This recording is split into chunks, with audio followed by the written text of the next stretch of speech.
過嚟睇電視啊？我真係唔知阿飛喺邊啊！但我聽講佢去咗泰國，係咪去咗泰國？個衰仔啊，點知佢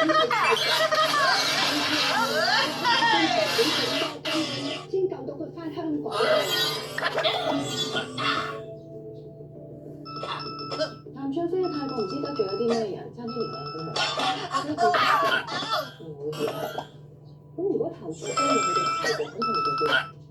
趙少麟點解係要嚟做去咗泰國嘅版本？我應該冇。你前嘅演員阿少麟之前明明咁驚譚卓飛，點解會將所有嘢都放落佢身上？